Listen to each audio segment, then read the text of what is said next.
tahun 1350.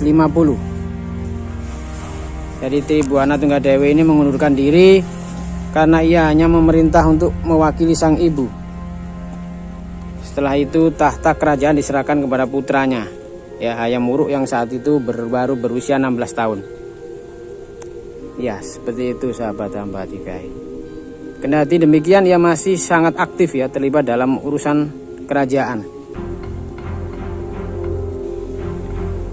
Kemudian Tribuana Tunggadewi ini kembali dinobatkan sebagai Brekauripan dan menjadi anggota Batara Sabta Prabu, ya, dewan tertua kerajaan yang memberikan nasihat kepada raja. Jadi tidak diketahui Tribuana Tunggadewi ini kapan meninggalnya, karena di kitab Pararaton hanya menyebutkan bahwa dirinya wafat setelah 1371 seperti itu, kemudian didarmakan di Candi Pantara.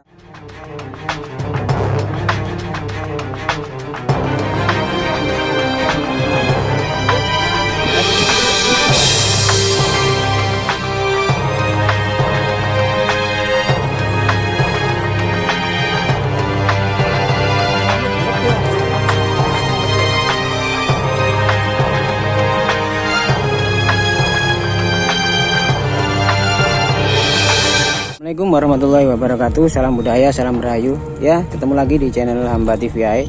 Oke, untuk sahabat Hamba TVI dimanapun anda berada, semoga kesehatan jasmani dan rohani tetap terlimpahkan kepada kita semua dan diberikan rezeki yang halal barokah oleh Allah Subhanahu wa taala. Ya, saat ini saya ada di situs Tribuana Tunggadewi, ya sahabat Hamba TVI.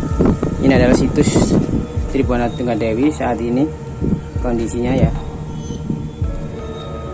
hujan, pada saat hujan ini penuh dengan air, ya sahabat Hamba TVI.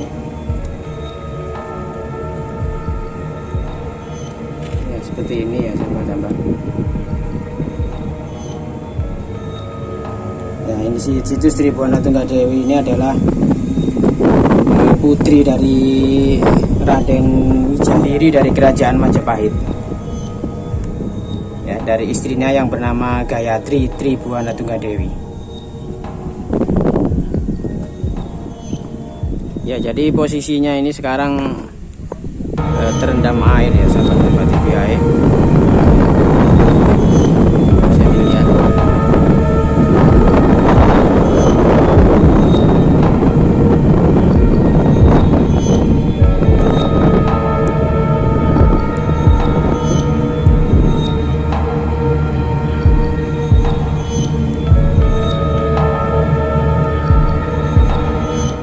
Cerita sedikit sejarah dari riwayat Tribuana Tunggadewi ya sahabat Hamba TVI.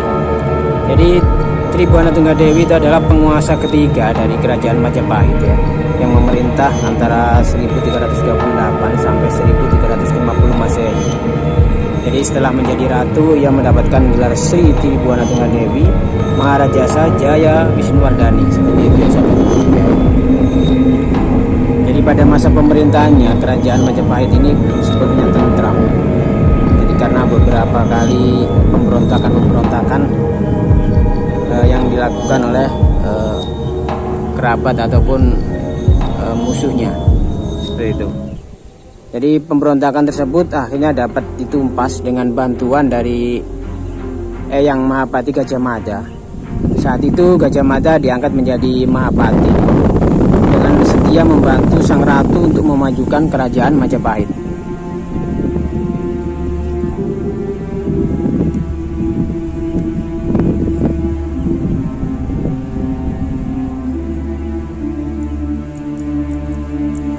Jadi berkat keberanian dan kebijaksanaan juga kecerdasan dari Tribuana Tunggadewi, jadi ekspansi kerajaan Majapahit ini mengalami kemajuan yang sangat pesat sekali ya sahabat Hamba TVI. Jadi Tribuana Tunggadewi ini adalah putri dari Raden Wijaya, pendiri kerajaan Majapahit, dari istrinya yang bernama Gayatri. Seperti itu.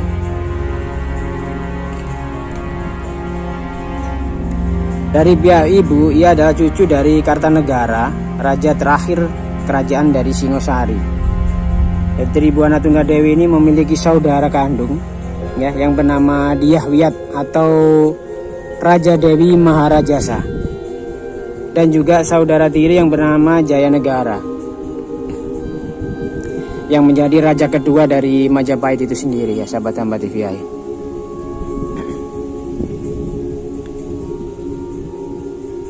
Jadi ia lahir dengan nama Sri Gitarja dan diangkat sebagai Brikauripan pada masa pemerintahan Jayanegara.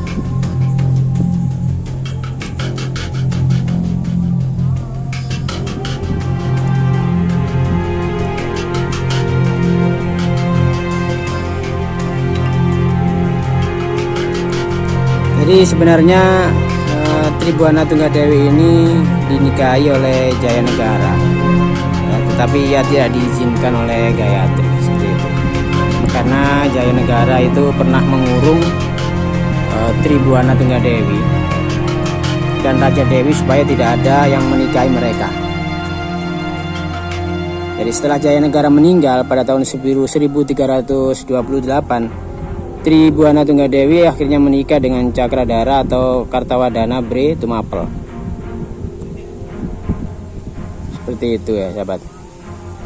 Kemudian menurut kitab Negara Kertagama, Gayatri kemudian memerintahkan Tribuana Tunggadewi ini untuk menggantikan naik tahta ya. Sebab Gayatri yang seharusnya dapat mewarisi tahta Jayanegara telah menjadi biksuni atau pendeta Buddha. Jadi Tribuana Tunggadewi ini memerintah sebagai ratu bersama suaminya Kertawardhana seperti itu.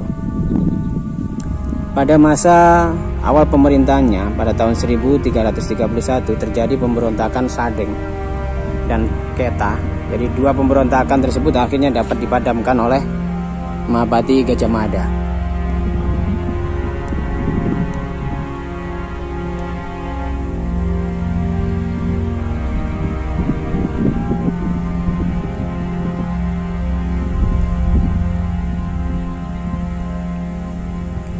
Jadi atas jasanya tersebut Gajah Mada kemudian diangkat menjadi Mahapati, jabatan yang tertinggi kedua setelah raja. Jadi ketika dilantik menjadi Mahapati pada tahun 1334, Gajah Mada mengucapkan sumpah palapanya. Dalam sumpahnya itu Gajah Mada tidak berkehendak menerima hadiah atau anugerah sebelum berhasil memersatukan Nusantara. Jadi sejak Tribuana Tunggadewi ini didampingi oleh Gajah Mada, kemakmuran kerajaan Majapahit ini semakin meningkat ya sahabat hamba TVI. Jadi untuk memenuhi sumpahnya, Gajah Mada membantu sang ratu dalam perluasan wilayah ke segala penjuru Nusantara. Hasilnya Bali dan beberapa kerajaan di Nusantara ini dapat ditaklukkan pada masa Ratu Tribuana Tunggadewi. Seperti itu ya sahabat hamba TVI.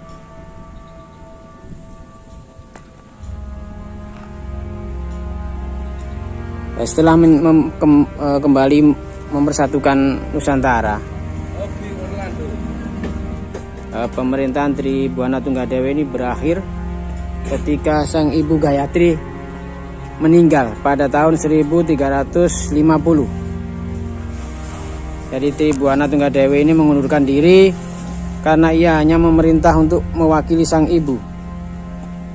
Setelah itu tahta kerajaan diserahkan kepada putranya, ya, Hayam Wuruk yang saat itu baru berusia 16 tahun. Ya, seperti itu sahabat hamba TVI. Kendati demikian ia masih sangat aktif ya terlibat dalam urusan kerajaan.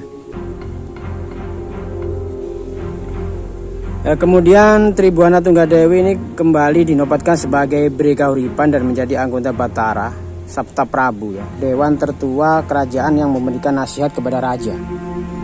Jadi tidak diketahui Tribuana Tunggadewi ini kapan meninggalnya, karena di kitab Pararaton hanya menyebutkan bahwa dirinya wafat setelah 1371 seperti itu, kemudian didarmakan di Candi Pantarapura yang terletak di desa Panggi seperti itu.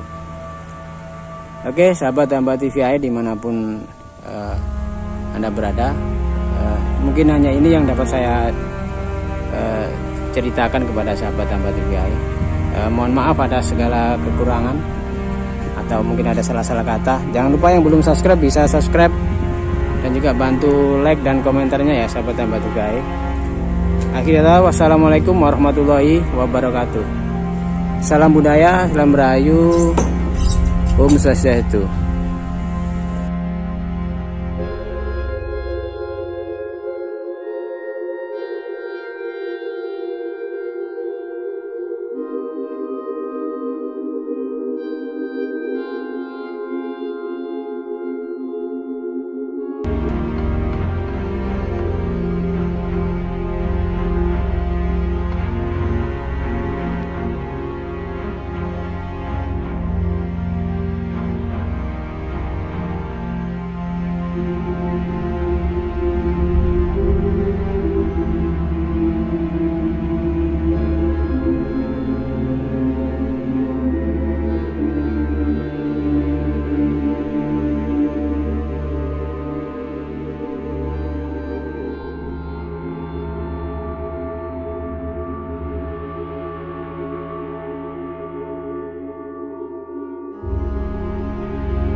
Jangan lupa subscribe, like, dan komen channel Hamba TVAE. Terima kasih. Jangan lupa subscribe, like, dan komen channel Hamba TVAE. Terima kasih.